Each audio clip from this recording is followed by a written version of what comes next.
Here now is Michael McCarthy, professor of Latin American politics at American University here in Washington, D.C. U.S. Secretary of State Mike Pompeo saying he's really happy with these European countries joining this list, recognizing Guaido, also urging other countries to do the same thing. What's the net effect of this, do you think? Well, I think it's another important step for Western powers to try and set Venezuela on a democratic course. Though it's not clear that Maduro is going to budge at this particular moment. What we have in the country is two presidents, Mr. Guaido and Mr. Maduro, vying for the loyalty of the Venezuelan armed forces. And so it would seem that the generals are going to have the final say. Though I think the politicians are still going to try and write a little bit of the story to prevent it from turning into an all-out military matter, so to speak. And I think that the situation is going to escalate in the coming weeks and months. And it'll be interesting to see if there's going to be a decisive development. Right now, it looks to me like it's trending more towards stalemate.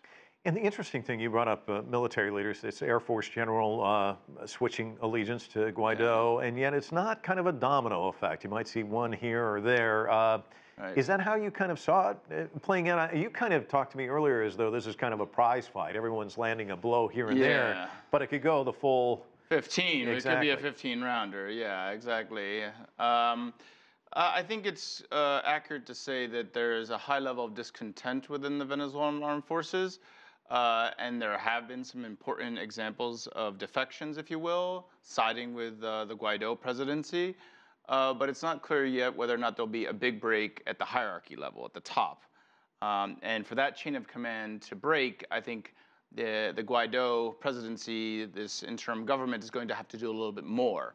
That's why the humanitarian aid is an important first step, if it in fact develops, because it will suggest that the interim presidency of Mr. Guaido is in fact capable of carrying out the actions of government rather than speaking from a plaza and claiming legitimacy. So that would be an important first test to see how the military reacts to that situation. And Maduro, how he will react to that as well. So that's one thing to keep our eye on? Yeah, absolutely. I mean, the Maduro government's going to try and work with some of the international partners that it has been dealing with in the past few years to bring in more humanitarian assistance. I think there may be some efforts with the International Red Cross.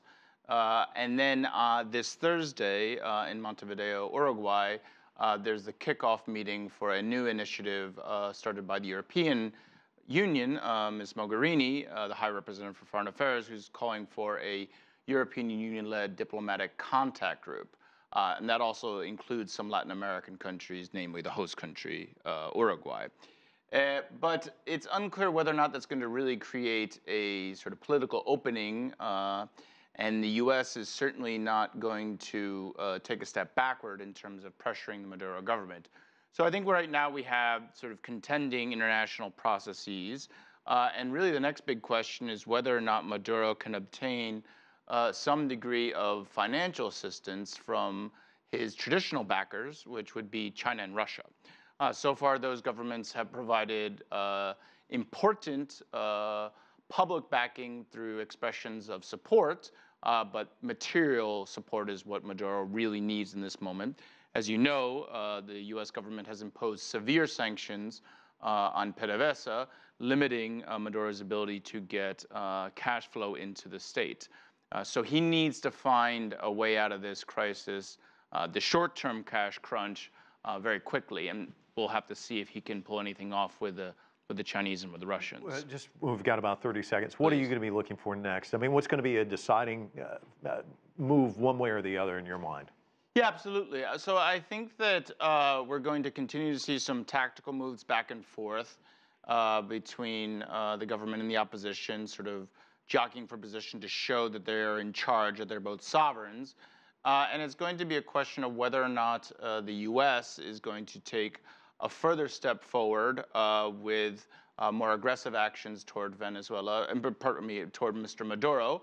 And then it's whether or not, like I said before, whether or not Maduro can pull another rabbit out of the hat and find a solution to this crisis with some financial assistance from China and Russia. So we'll be definitely watching all of that. Michael McCarthy, always a pleasure. Thanks so much for your insights. Thank you.